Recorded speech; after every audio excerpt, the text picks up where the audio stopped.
ఆంధ్రప్రదేశ్ రాజకీయాల్లో అధికార ప్రతిపక్షాల మధ్య మాటల యుద్ధం జరుగుతుంది. అక్రమ కేసులో అరెస్టు బెయిల్పై విడుదలైన మాజీ మంత్రి అంబటి రాంబాబును గుంటూరులో పార్టీ ముఖ్య నేతలు, వైఎస్ఆర్సీపీ నేతలు పరామర్శ అనంతరం ప్రెస్ మీట్ నిర్వహించారు.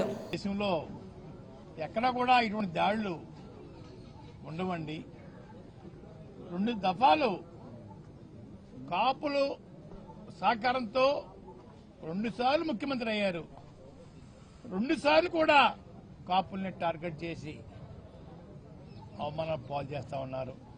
అంటే బానిసలుగా బతకాలని వారి అభిప్రాయం అనుకుంటానని.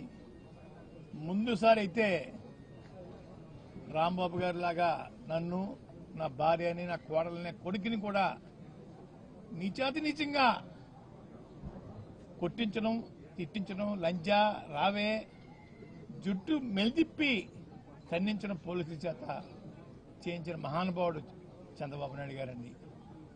ఈరోజు ఇదే పరిస్థితి రాంబాబు గారు జరిగింది. నేను ముఖ్యమంత్రి గారిని ఒకటి కోరుకుంటున్నాను, అయ్యా ఈరోజు కాకపోతే రేపైనా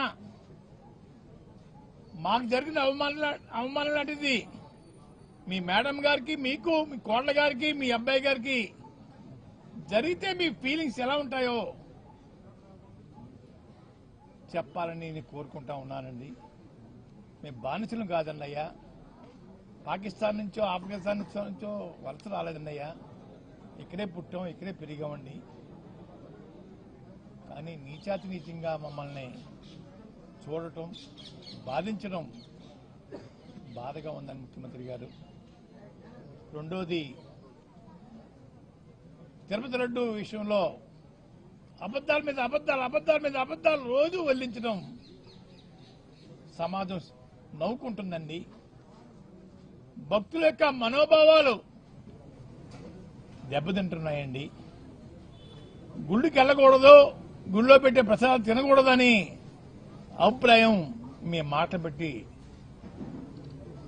వారికి కలుగుతుందండి. ఎప్పటికైనా మించిపోయింది లేదు. ఆపేయండి మీ అబద్దాలని, ఇంకా ఆపేసేసి గౌరవంగా క్షమాపణ చెప్తే బాగుంటుందని అనిపిస్తా ఉందండి. క్షమాపణ లేకపోయినా పర్వాలేదు, ఇక్కడితో ముగిస్తే మంచిదని కూడా అనుకుంటా ఉన్నానండి. ముగించకుండా సిబిఐ దర్యాప్తు మీద మళ్ళీ ఒక కమిషన్ వేయటం అన్నది ఏంటి మీ ఉద్దేశం? అందరినీ ముద్దాలకే పెట్టి జైల్లో పెట్టేద్దామనా ఏంటి ముఖ్యమంత్రి గారు? ఎన్నో రిపోర్ట్లు నెగిటివ్గా వచ్చాయే, ఎక్కడా పాజిటివ్గా లేదే. మాటికి గొడ్డు మాంసం అని, పంది మాంసం అని, చేప కొవ్వని, ఆవు కొవ్వని అబద్దాలు వల్లిస్తా ఉన్నారు. ఆపని ముఖ్యమంత్రి గారు. దేవుడి మీద భక్తి పోతా ఉంది అయ్యా. ఇది మంచి పని కాదు. అధికారం ఇచ్చారు, మన ఇచ్చేది కాదండి రాష్ట్రం, ప్రజలు ఇచ్చారు ఒకసారి అవకాశం, మళ్ళీ పోయింది, మళ్ళీ ఇచ్చారు. సద్వినియోగం చేసుకోండి ముఖ్యమంత్రి గారు, బాధించకండి. గౌరవంగా జీవించే మనుషులను గౌరవంగా జీవించినామండి, అంతేగాని మీకు బానిసలుగా చేసుకోవడం కోసం మా ఇళ్ల మీద దాడి చేయించే కార్యక్రమం స్వస్తి పలకమని చెప్పేసి నేను కోరుకుంటా ఉన్నాను.